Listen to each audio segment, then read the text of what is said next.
आपण आता जो विषय घेतलेला आहे तो आहे बनावट सही प्रकरण जिल्हा परिषद जो घडलेला आहे तो. आपण काल पाहिलं की त्यांच्यावर जे ठेकेदार आहेत त्यांच्यावरती गुन्हे दाखल झाले. पण माझा हा प्रश्न आहे, ही गोष्ट फेब्रुवारीमध्ये ओपन झाली, उघडली झाली, मग 2 महिने आज 2-3 महिने झाले गुन्हे दाखल काय झाले नव्हते? मग हे प्रकरण दाबवण्याचा प्रयत्न कोण करत होता का? मग जसे काल पालकमंत्री बोलले की याच्यामध्ये कोणतरी गॉडफादर आहे आणि त्याला आम्ही शोधलो. मग पालकमंत्र्यांना गॉडफादर माहिती आहे, मग पालकमंत्र्यांचे आदेश का नाही दिला की जो गॉडफादर आहे त्याची चौकशी का नाही केली आणि का आदेश दिला नाही करायला? माझं सरळ म्हणणं आहे की ह्या 3 महिन्यामध्ये ज्या फाईल जास्त असणार आहे, ही 1-2 फाईल नाही आहेत की 7 लाखाचा 8 लाखाचा हा जो आकडा बाहेर आला आहे, असा आकडा बाहेर नाही आहे. हा कोट्यावधीमध्ये आहे आणि हा जर 2 महिन्यामध्ये 3 महिना अजून ह्या प्रकरणाला उघडण्यास वेळ लागतो. याचा अर्थ मला असं वाटतं, मला सरळ आरोप आहे प्रशासनावरती, सीओवरती आरोप आहे की हे प्रकरण दाबलं गेलं होतं. हे आम्ही विरोध उतरल्यानंतर, आमच्या प्रेस झाल्यानंतर कुठेतरी ह्या गोष्टीला थांबवलं पाहिजे, म्हणून हे मला तात्पुरते गुन्हे दाखल झाले असे वाटत आहे. पालकमंत्र्यांनी बोलले की आपण नक्कीच दखल घेऊ. माझं पहिलं पालकमंत्र्यांना अभिनंदन करायचं आहे की त्यांनी गुन्हे दाखल करायला लावले आणि गुन्हे दाखल केले का. पण माझं पालकमंत्र्यांना एवढंच म्हणणं आहे की पालकमंत्र्यांनी जो गॉडफादर कोण आहे असं संबोधलं आहे ना, त्याच्यावरती योग्य चौकशी करून कडक कारवाई केली पाहिजे. आणि हे पूर्ण सामान्य जनतेला माहिती आहे ह्याचा गॉडफादर कोण आहे आणि त्याचे व्हिडिओ पण जिल्हा परिषदेमध्ये आहेत. ज्या सावध समिती आहेत जिल्हा परिषदेमध्ये, तिथे आगडोम कोण करतं? प्रशासनावरती वचक ठेवायचा प्रयत्न कोण करतं? अभियंत्यावरती वचक ठेवण्याचा प्रयत्न कोण करतं? हे सगळ्या म्हणजे विरोधी पक्षातील जिल्हा परिषद सदस्य असतील किंवा आमचे असतील, ह्या सगळ्यांना माहिती आहे. आज 25 वर्ष या जिल्हा परिषदेमध्ये एक हाती झेंडा जो कोणी वापरला आहे, त्याचा तो जो झेंडा होता, पण त्याचा अजेंडा काय होता की फक्त मी खाणार आणि ही भूमिका आजपर्यंत तीच होती. पण या वर्षी माझं एवढंच म्हणणं आहे की या वर्षी जे पालकमंत्र्यांनी जे छोटे मोठे जे आता गोष्टी घेतल्या आहेत, म्हणजे कारवाई केल्या असतील, माझं ह्या गरीब ठेकेदारांवरती आक्षेप नाही आहे. ह्याच्या मागे कोणतरी जो गॉडफादर आहे त्या गॉडफादरचा शोध घेणं हे महत्वाचं आहे आणि त्या गॉडफादरवरती योग्य ती कारवाई झाली पाहिजे, असं माझं खुलं आव्हान पालकमंत्र्यांना आहे. पालकमंत्र्यांनी करावी अशी माझी विनंती पण आहे. आता ह्या गोष्टीला 2-3 महिने झाले. याच्यावरती मीडियावरती आल्यानंतर मीडियाने हा विषय उचलून धरला, त्यानंतर आम्ही विरोधकांनी उचलून धरला, त्यानंतर गुन्हे दाखल झाले.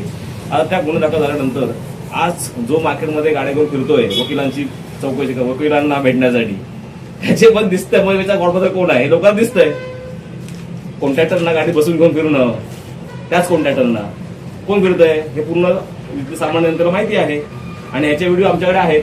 जर समजा ह्या गॉडफादरवर समजा आरोप हे गुन्हे झाले नसतील किंवा योग्य चौकशी झाली नसेल तर आम्ही ह्याचे व्हिडिओ बाहेर काढणार आणि याचे व्हिडिओ आमच्याकडे आहेत.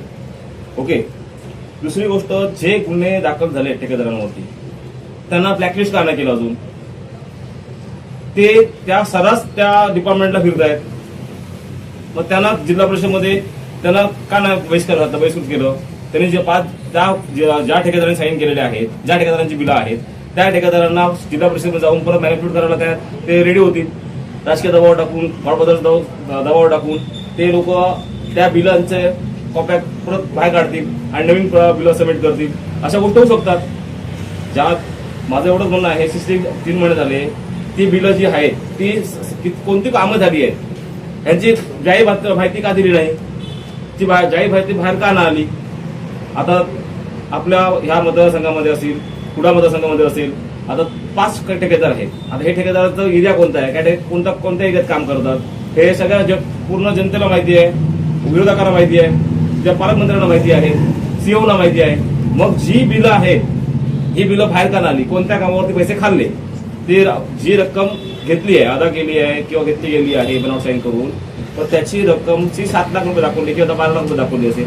मला असं वाटतं, मला सरळ आरोप आहे प्रशासनावरती, ह्याच्यामध्ये कोट्यावधी रुपयांचा म्हणजे जो झालाय गोलबंदा तो कोट्यावधी रुपयाचा आहे आणि जो ह्याचा गॉडफादर आहे त्याच्यावरती कडक कारवाई, चौकशी करून कडक कारवाई करावी अशा आमचं मत आहे.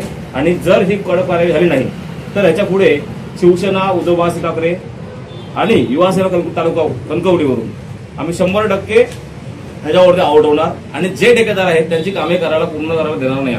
आम्ही रस्ता ओतून ती कामं अडवणार. जोपर्यंत त्यांच्यावरती योग्य ते कार्यवाही होत नाही, त्यांना ब्लॅकलिस्ट केलं जात नाही, तोपर्यंत आम्ही त्यांना कोणतंही काम करायला देणार नाही. चौकशी झाल्यानंतर त्यांना कळलं की हे ठेकेदार खरंच आरोपी आहेत, तेव्हा गुन्हा दाखल झाला. मग गुन्हा दाखल आरोपी झाल्यानंतर त्यांना प्रॅक्टिस केलंच पाहिजे. सिंपलची गोष्ट आहे. कारण जो माणूस चोर आहे त्या चोराला तुम्ही आत्मप्रवेश दिला, तो अजून चोरी करणार ना.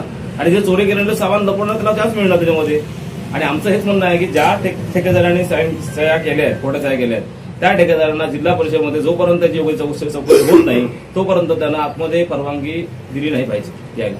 पालकमंत्र्यांना बाबत माहिती आहे, मग पालकमंत्र्यांनी चौकशी करायला आदेश दिले आहेत की नाही याचं पण मला कळलं पाहिजे. आमचं असं म्हणणं आहे, जी बिलं काढली गेली आहेत ती कामं पूर्ण झाली आहेत का याची माहिती मीडियामध्ये आली पाहिजे, सामान्य जनतेकडे आली पाहिजे. आणि माझं सरळ सरळ आरोपच आहे प्रशासनावरती. 3 महिने हे प्रकरण दाबलं गेलं होतं. म्हणजे याच्यामध्ये मला असं वाटतं की हे प्रकरण दाखवून जे बिलं जास्त म्हणजे मोठ्या प्रमाणात जी प्रजा होती ती बाहेर काढली गेली आणि साईडला घेतली आणि छोट्या अमाऊंटमध्येच त्यांना अडकवलं, गुन्हे दाखल झाले असं मला वाटतं. त्याच्यानंतर जो विषय आहे की जी बिलं आहेत त्याच्या मागे त्या ठेकेदारामागे वाढपत्र कोण आहे हे. आता उदाहरणार्थ आमचा पट्टा दारिस्त्यापासून खारेपाटणपर्यंत कोण काम करतं, त्याच्यावरती मागे कोण उभं आहे हे पण सगळ्यांना माहिती आहे, पालकमंत्र्यांना माहिती आहे. तर पालकमंत्र्यांनी त्याची पण चौकशी करावी आणि त्या चौकशी करून तुम्ही कारवाई करावी असं आमचं मत आहे.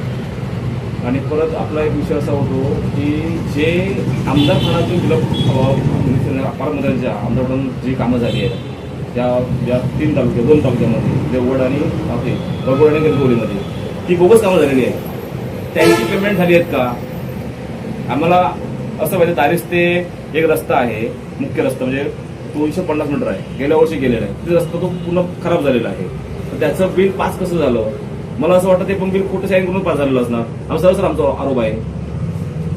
आणि आता अशी कामं आहेत की नरडवे असेल, दिगवळे असेल, दारिस्ते असेल, सांगवे असेल, हरकुळ असेल, करंजे असेल, ह्याच्यामध्ये ऍडव्हान्स कामं मारली गेलेली आहेत. मग ह्या ऍडव्हान्स कामाची चौकशी करून ही कामं कुणी मारली, आता तो एरिया कोण, जिल्हा परिषद सदस्य कोण आहे तिथे, त्यांनी उठवलं का नाही, मग ऍडव्हान्स कामं प्रजा कशी मारतात, हे खूप सारे प्रश्न आमचे आहेत. ह्या प्रश्नांची उत्तर प्रशासनाने दिली पाहिजेत. आणि समजा जर प्रशासनाने हा विषय दाबून धरला आणि हा उघडणी थांबला नाही तर आम्ही शिवसेना उद्धव बाळासाहेब ठाकरे युवासेना कणकवलीपासून नक्कीच तिकडे आंदोलन करून जिल्हा परिषदमध्ये याच्यावरती योग्य ते कारवाई करण्यास भाग पाडू.